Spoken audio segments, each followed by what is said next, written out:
With the Russian army significantly exhausted after many months of continuous offensives, the Ukrainian army forces may seize the initiative and launch their own major offensive in the coming weeks or months. This opinion was expressed by military observer, retired Ukrainian Armed Forces Colonel Roman Svitan in an interview with the Fabrika Novin channel. According to him, the Ukrainian army needs to move, and the country's leadership should not agree to a freeze on the front line. We now have a good opportunity within about a month and a half.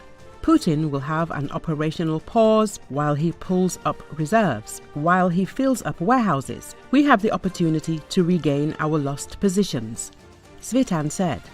According to the Observer, the situation is currently developing favorably for the Ukrainian Armed Forces on the Eastern Front, where the Russians can be pushed back almost beyond Selidovo. Svitan is confident that Putin is now faced with the task of seeking guarantees from the US that the Ukrainian armed forces will not try to launch a counteroffensive, especially in the south, where the Russians remain under the threat of a front being cut by a strike toward the Sea of Azov.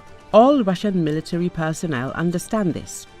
The depth of the front along the Sea of Azov is 80 kilometers. This is the work of one summer offensive campaign, but only with full armament, with aviation, with missiles, that is, with a prepared operation as such, the analyst notes. As media wrote, in the first quarter of this year alone, the Russian army lost more than 125,000 people killed and wounded. Total losses since the beginning of the war, according to the General Staff of the Armed Forces of Ukraine, have already amounted to more than 923,000. But while Russia has managed to compensate for its losses in manpower, its military equipment is being lost much faster than new equipment is being produced. For example, analysts have noted that the Russians have very few T-72 tanks left, which used to be the backbone of the Russian army. Also, guns from the Second World War began to arrive at the front, which also indicates obvious problems with the provision of more modern equipment.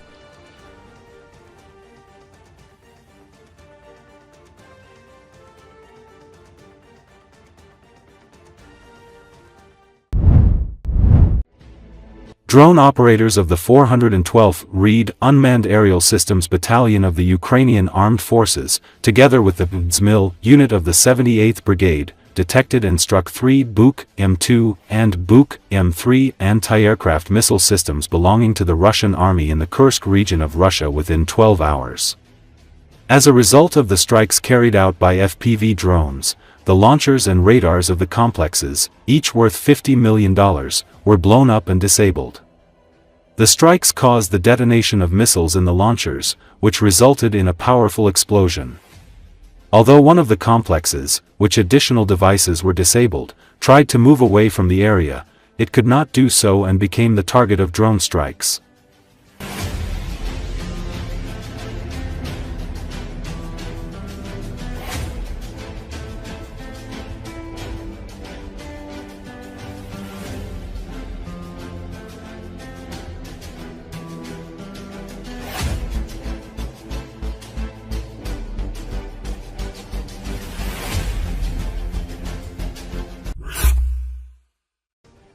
In the Kherson region, the command of the 80th Separate Motorized Rifle Brigade of the Russian Armed Forces is simply zeroing out the personnel of its units, throwing them into meat assaults on the Dnieper Islands. The TG channel reports Ukrainian partisan movement Atesh with reference to Russian servicemen from the aforementioned brigade. It is emphasized that the command is giving frankly destructive orders, setting the soldiers the task of gaining a foothold on the Dnieper Islands at any cost. The recent assaults have once again ended in complete failure. The losses during the latest assaults in the area of Golubov-Liman Island amounted to 26 people killed and more than 20 wounded, the report notes. Unreasonable orders drive ordinary servicemen of the Russian armed forces to despair. There is a massive unwillingness to carry out orders in units. It is also emphasized that the dead Russians are not being evacuated from the zero area, and the wounded are not being provided with timely assistance, which significantly reduces the morale of the personnel of the aforementioned brigade. Recently, agents noted that servicemen of the 80th Motorized Rifle Brigade of the Russian Armed Forces have suffered losses similar to those suffered by the occupiers during training on the crossing water obstacles in the Kherson region. Recruits are sent there from a training camp in the so-called Crimea to prepare for the assaults on the Dnieper Islands. It is also known that the training is conducted in a tough mode. Soldiers in full gear are loaded into a boat and driven at full speed down the Dnieper, as a result of which many fall out and drown. The commanders don't even try to save them. The number of dead Russian servicemen is already in the dozens, but the training continues. After such training, the newcomers are sent in small groups of 2 to 3 people to storm the islands. There, they are simply thrown ashore, with the task of gaining a foothold without cover and normal evacuation, the report says.